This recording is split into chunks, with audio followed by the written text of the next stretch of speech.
नमस्ते। मैं हूँ ब्रिजेश पांडे और आज हम सुबह सुबह आए थे मॉर्निंग वॉक पे, तो हमारी एक ऐसे लड़के से मुलाकात हुई। क्या नाम है बाबू आपका? अमर यादव।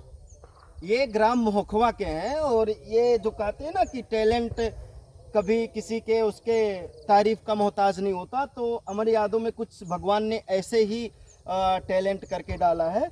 जब इनसे हमारी मुलाकात हुई, ये बंदा एक अलग ही तरीके का आवाज़ निकाल लेता है और कैसे निकालता है किसी को पता भी नहीं चलता है। बेटा आप आवाज़ निकाल लेते हो? थोड़ा एकदम तेजी आवाज़ में बोलो ताकि आपका आवाज़ मोबाइल में जाए ना, लोग आपको देखेंगे, उससे आपको लोग जानेंगे। आपका नाम क्या है? तेजी से बोलो। अमर यादव। अच्छा ठीक है, चलो आप मुझे एक बात बताओ, अगर जो किसी बच्चे को दूध ना मिले और उसको रोना हो तो वो कैसे रोता है? एक बार और बताओ।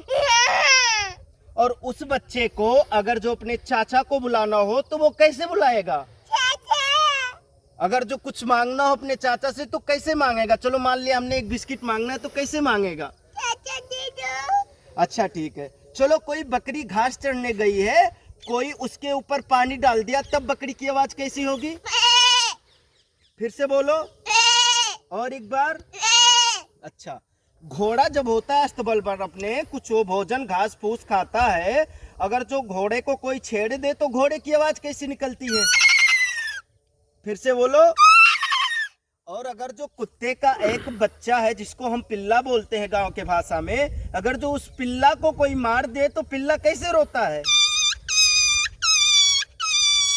और जब पिल्ला रोता है तो उसकी मम्मी आती है कुतिया, तो कुतिया कैसी आवाज देती? चलो ठीक है भैया, हमने वीडियो बनाया कि अमर यादव को बेचारों को बहुत ही अच्छा लड़का हमसे मिला, एक बार ही गाने में इसने आवाज़ रिकॉर्ड कर दिया, जिसमें बहुत ज़्यादा सहयोग था। हमारे जो कैमरा रिकॉर्ड कर रहे हैं अमरीश पांडे, और साथ में है अनूप कुमार उर्फ छोटका भैया, नाम तो सुना ही होगा आपने। तो इस बच्चे का वीडियो ज़्यादा से ज़्यादा शेयर करें ताकि और टैलेंट हम इसे सिखा के, और जो भगवान ने इसे वो करने की क्षमता दी है तो आपके सामने लेकर आए। बेटा नमस्ते कर लो सबको। हाँ।